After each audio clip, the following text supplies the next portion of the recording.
Psicología y religión. 10. Capítulo 3. Historia y psicología de un símbolo natural. Parte 2. Si las representaciones de la Trinidad no fueran sino sutilezas de la razón humana, casi no valdría la pena mostrar todas estas conexiones bajo la luz de la psicología. Pero siempre he defendido el punto de vista que considera que estas representaciones forman parte del tipo de la revelación, es decir, de lo que Köppen últimamente califica de gnosis, a lo que no debe confundirse con gnosticismo. La revelación es, en primer término, un descubrimiento de las profundidades del alma humana, una manifestación, ante todo, un modo psicológico, que, como es sabido, nada dice acerca de lo que podría ser además de esto. Lo último trasciende la ciencia. A esta concepción aproxímase la fórmula lapidaria de Köppen, que tiene el imprimatur de la Iglesia y dice: de modo que la Trinidad no solo es una revelación de Dios, sino a la vez también del hombre. Nuestro mandala es una representación abstracta, casi matemática, de algunos de los principales problemas discutidos en la filosofía cristiana de la Edad Media. En rigor, la abstracción alcanza tal punto que sin la ayuda de la visión de Guillaume no habríamos advertido su vastísima raigambre histórica de esa visión. Nuestro paciente no poseía conocimiento alguno de estos materiales históricos, no sabe más de lo que puede saber toda persona a la cual en su temprana infancia se le enseñó un poco de catecismo. Él mismo no percibió ninguna relación entre su reloj del universo y del símbolo y algún símbolo religioso. Esto es fácil de advertir, por cuanto la visión no encierra nada que de primer intento haga recordar en forma alguna la religión.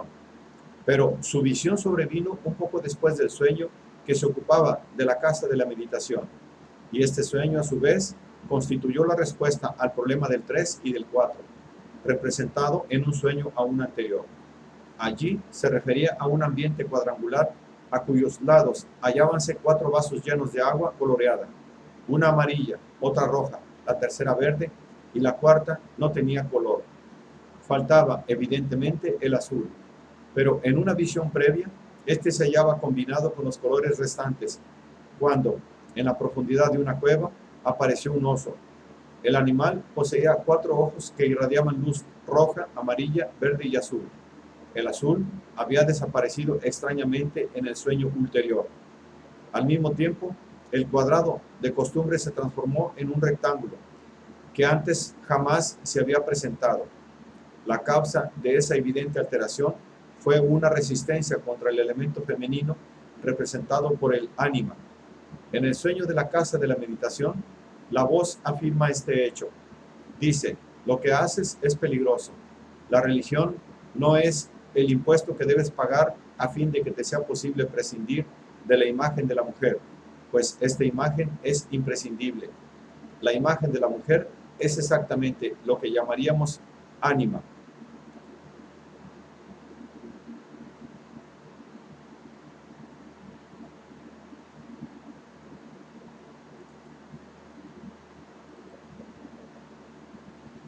Es normal en el hombre que se oponga resistencia al ánima, porque, según he mencionado antes, ella representa lo inconsciente con todas las tendencias y contenidos hasta el momento excluidos de la vida consciente. Así ocurría en nuestro caso, por una serie de razones verdaderas y ficticias. Algunos contenidos hallábanse suprimidos y otros reprimidos. De ordinario, las tendencias que en la estructura psíquica del hombre representan la suma de los elementos antisociales, las llamo el criminal estadístico de cada cual, son suprimidas, eliminadas consciente e intencionalmente. Pero las tendencias solo reprimidas tienden, por lo general, carácter dudoso. No son necesariamente antisociales, pero tampoco aquello que se llamaría convencional y ajustado a las normas de la sociedad. Igualmente dudoso es el motivo por el que se las reprime. Algunas personas lo hacen simplemente por cobardía, otras por moral convencional y las terceras por cuidado de su reputación. La represión es una especie de dejar pasar las cosas en un acto semiconsciente e indeciso, o un menosprecio de las uvas inalcanzables, o un mirar hacia otra dirección a fin de no ver los propios deseos. Fue Freud quien descubrió que la represión constituye uno de los principales mecanismos en la formación de una neurosis. La supresión corresponde a una decisión moral consciente, en tanto la represión constituye una inclinación bastante inmoral a deshacerse de decisiones desagradables. La supresión puede causar penas, conflictos y sufrimientos, pero nunca una neurosis. La neurosis es siempre un sustituto del sufrimiento legítimo. Cuando se hace caso omiso del criminal estadístico, resta el extenso campo de las propiedades inferiores y de las tendencias primitivas que pertenecen a la estructura psíquica del hombre, el cual es menos ideal y más primitivo de lo que querríamos que fuese. Abrigamos ciertas ideas acerca de cómo debería vivir un hombre civilizado, culto o moral, y, de vez en cuando, ponemos todos nuestros afanes en observar nosotros mismos estas exigencias ambiciosas. Pero como la madre naturaleza no favoreció a todos sus hijos con idénticos bienes, hay seres más dotados y seres que lo están menos. Así, existen personas capaces de vivir como se debe y en forma respetable, o dicho en otros términos, en los que no hallamos nada malo. Cuando cometen faltas, o bien trátase de pecados menores, o bien no tienen conciencia de ellas. Es sabido que nos mostrábamos más indulgentes con los pecadores que no tienen conciencia de sus actos, pero en modo alguno obra así la naturaleza. Los castiga con la misma dureza que si hubieran cometido la falta a conciencia. Así tenemos, como en su tiempo señaló Drummond, que es precisamente la gente muy piadosa la que, inconsciente de esas cualidades suyas, muestran un carácter especialmente infernal que la hace insoportable a sus prójimos. La gloria de una santidad puede propagarse muy lejos y, sin embargo, la convivencia con el santo ocasiona un complejo de inferioridad y hasta una violenta erupción de inmoralidad en individuos de más pobres atributos morales.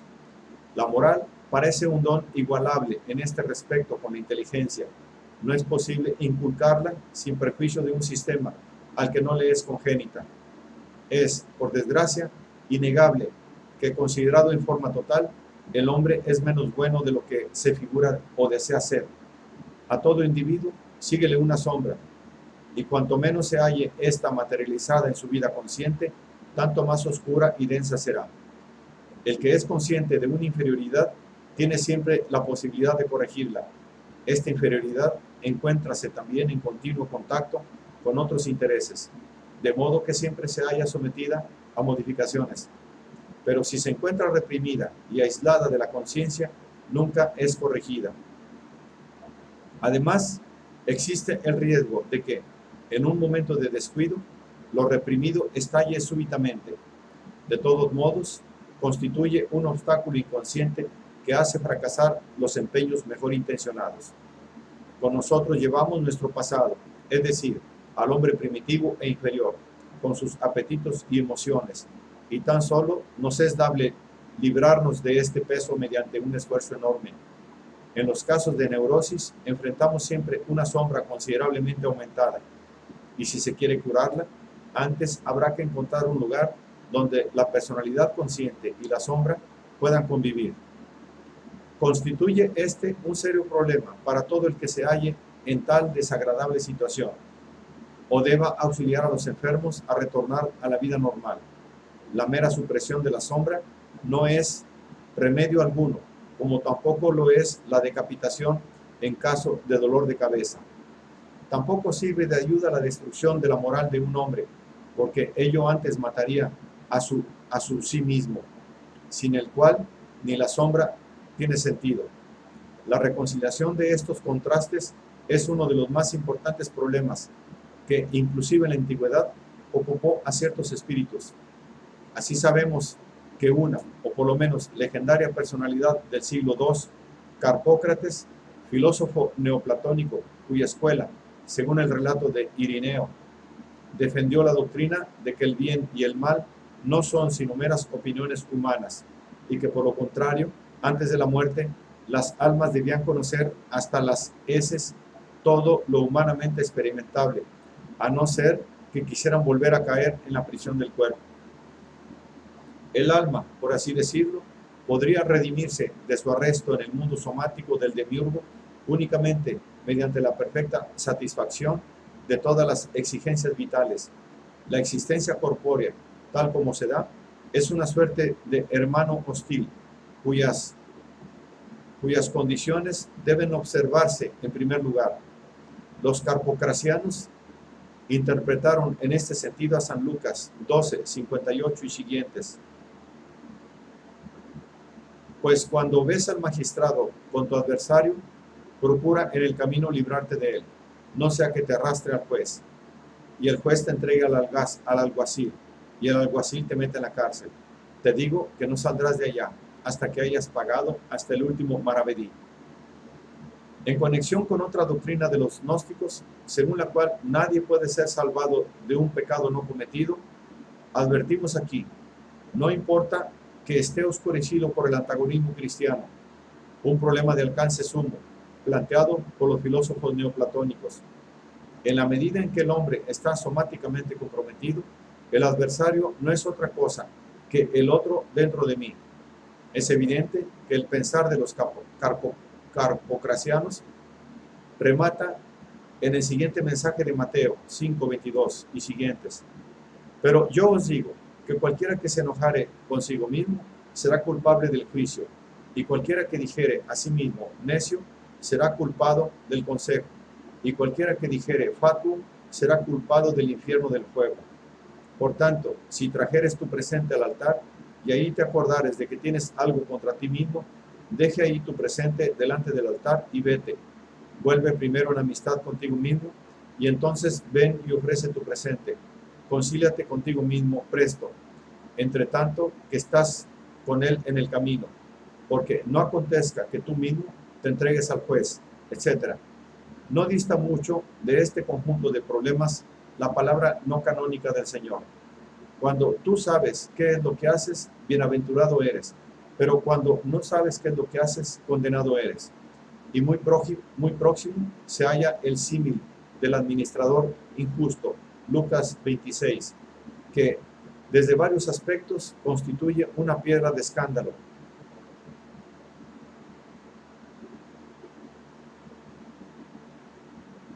Es innegable que aquí la razón aparece como una instancia de decisión ética.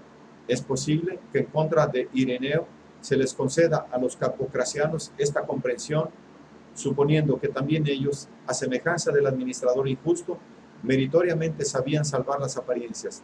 Es natural que, con la mentalidad más robusta, los padres de la Iglesia no supieran apreciar la fineza y valor de este argumento sutil y, desde el punto de vista moderno, singularmente práctico. Es un problema vital, mas también peligroso y éticamente el más delicado de la civilización moderna, que ya no sabe ni comprende por qué la vida del hombre, en un sentido más elevado, debería ser un sacrificio. El hombre puede vivir cosas asombrosas, con tal que tengan sentido para él, mas crear tal sentido es lo difícil. Naturalmente, debe tratarse de una convicción, pero ocurre que las cosas más persuasivas de que es capaz el hombre son todas medidas con vara idéntica y valen demasiado poco para también socorrerle con eficacia contra sus deseos y miedos personales. Si las tendencias reprimidas de la sombra no fuesen más que malas, no habría un problema alguno, pero de ordinario la sombra es tan solo mezquina, primitiva, inadecuada y molesta, y no absolutamente mala. Asimismo, contiene propiedades pueriles o primitivas que en cierto modo vivificarían y embellecerían la existencia humana. Mas choca uno con las reglas tradicionales. El público culto, flor y nata de nuestra civilización actual, hállase un tanto separado de sus raíces y en vías de perder su conexión con la tierra. En la actualidad son contados los países civilizados cuyas capas de población inferiores no se encuentran en un inquieto estado de conflictos de opinión. En muchas naciones europeas Este temple apodérase también de las capas superiores. Tal estado de cosas exhibe en escala aumentada nuestro problema psicológico, pues las colectividades no son sino acumulaciones de problemas individuales. Una parte se identifica con el hombre superior y no puede descender, en tanto la otra, identificada con el hombre inferior, desea asomarse a la superficie. Tales problemas nunca se solucionan mediante legislación o artimañas, solo puede resolvérselos mediante un cambio universal de actitud. Y este cambio no se emprende con propaganda o mítines de masas, o menos aún con la fuerza. Se inicia con la transformación interior del individuo. Producirá sus efectos en forma de una alteración de sus inclinaciones y antipatías personales, de su concepción de la vida y de sus valores, y solo el acopio de esos cambios individuales traerá la solución colectiva. El hombre culto procura reprimir en sí mismo al hombre interior, al hombre inferior, sin reparar que con ello oblígale a la rebelión. Es característico de mi paciente el que en una ocasión soñara con una unidad militar que intentaba estrangular por completo el ala izquierda. Alguien observó que el ala izquierda era de suyo débil, mas los soldados replicaron que justamente por ello se le debía estrangular. El sueño revélanos cómo procedió mi paciente con su propio hombre inferior. Evidentemente, este no es el método adecuado. Por el contrario, el sueño de la casa de la meditación muestra una actitud religiosa como respuesta acertada a su pregunta. El mandala impresiona exactamente a manera de ampliación de este punto especial. Hemos visto que el mandala histórico servía de símbolo para aclarar filosóficamente la naturaleza de la divinidad o representarla en una forma visible con el objeto de que se la adorara. Un uso semejante hacíase de él en Oriente, como yantra en los ejercicios yoga. La totalidad, perfección del círculo celestial y la forma cuadrada de la Tierra, que contiene los 4 principios o elementos o cualidades psíquicas, expresan la perfección y unión. Así, el mandala ocupa el rango de un símbolo de conjunción. En cuanto la unión de Dios y el hombre se traduce con el símbolo del Cristo o de la cruz, podríamos esperar que el reloj del universo de nuestro paciente tuviera un significado conciliador parecido. Pero prevenidos como estamos por las analogías históricas, esperaríamos que el centro del mandala lo ocupara una divinidad. El centro, empero, está vacío. La sede de la divinidad hállase desocupada. Sin embargo, examinado a la luz de los modelos históricos, advertimos que el dios está simbolizado en el mandala por el círculo y la diosa por el cuadrado. En lugar de diosa, podríamos decir también tierra o alma. Mas, en oposición al prejuicio histórico, hemos de sostener que, como en la casa de la meditación, donde el lugar de la imagen sagrada estaba ocupado por la cuaternidad, no encontramos en el mandala rasgo alguno de divinidad, sino muy a la inversa un mecanismo. Pero no deberíamos pasar por alto un hecho tan importante en favor de una opinión preconcebida. Un sueño o una visión son exactamente lo que parecen ser. No son disfraz de cosa alguna, sino un producto natural, una cosa en sí, sin motivación externa a ella. He visto muchos mandalas en pacientes nada incluidos, y casi siempre he dado con idéntico hecho. Nunca hubo una divinidad en el centro. Por lo regular, el centro hallábase destacado, pero lo que allí encontramos es un símbolo de muy distinto significado. Es, por ejemplo, una estrella, un sol, una flor, una cruz de brazos iguales, una piedra preciosa, una fuente llena de agua o vino, una víbora enroscada o un ser humano, mas nunca un dios.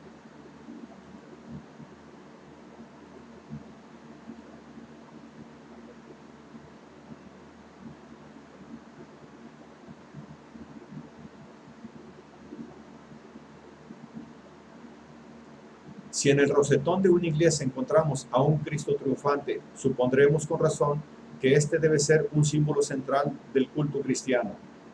Supondremos igualmente que toda religión enraizada en la historia de un pueblo es una manifestación de su psicología, como lo es Verbigracia, la forma de gobierno instaurada por dicho pueblo. Si aplicamos idéntico método a los modernos mandalas que los hombres ven en sueños o visiones, o que desarrollaran por imaginación activa, arribamos a la conclusión de que los mandalas expresan una cierta actitud que no podemos menos que llamar religiosa. La religión es una relación con el valor supremo o más poderoso, sea este positivo o negativo. Relación que es tanto voluntaria como involuntaria. Es decir, que alguien puede hallarse inconscientemente obsedido por un valor, o sea, por un factor psíquico lleno de energía, o bien puede aceptar tal factor conscientemente. Aquel hecho psicológico que dentro de un hombre posee el poder máximo, obra como Dios, puesto que siempre es el factor psíquico avasallador al cual se da el nombre de Dios. Tan pronto como un Dios deja de ser un factor avasallador, conviértese en mero nombre. Lo esencial en él ha muerto, su poder se ha disipado. Los antiguos dioses olímpicos perdieron su prestigio y su influencia sobre las almas humanas, porque habían cumplido su cometido, y comenzaba entonces un nuevo misterio. Dios se hizo hombre. Al atrevernos a inferir conclusiones partiendo de mandalas modernos, quizá deberíamos antes preguntar a la gente si veneran estrellas, soles, flores o víboras. Se comprobará que lo negarán, asegurando al propio tiempo que las esferas, estrellas, cruces u otras cosas por el estilo son símbolos de un centro de ellos mismos. Y cuando se les pregunta qué quieren decir con tal centro, se mostrarán un tanto embarazados y aludirán a una que otra experiencia, según hizo, por ejemplo, mi paciente, que resumió todo cuanto de positivo sabía decir del reloj del universo en la confesión de que la visión había dejado en él un sentimiento de armonía perfecta. Otros dicen que una visión semejante presentóseles en un momento de dolor supremo o de desesperación profunda. En otros se trata del recuerdo de un sueño impresionante o de un momento de culminación de largas y estériles luchas y de advenimiento de la paz. Cabe resumir aproximadamente así lo que la gente comunica acerca de sus experiencias. Retornaron hacia sí mismos, pudieron volver a aceptarse, fueron capaces de reconciliarse consigo mismos y con ello reconciliáronse también con situaciones y acontecimientos ingratos. Trátase casi del mismo hecho que antes se expresaba con palabras. Ha hecho las paces con Dios, ha sacrificado su voluntad propia, sometiéndose a la voluntad divina. Un mandala moderno es una confesión involuntaria de un particular estado espiritual. En el mandala no hay divinidad alguna y tampoco se alude a ninguna sumisión a la divinidad o reconciliación con una divinidad. Parece que el lugar de la divinidad hayase ocupado por la totalidad del hombre.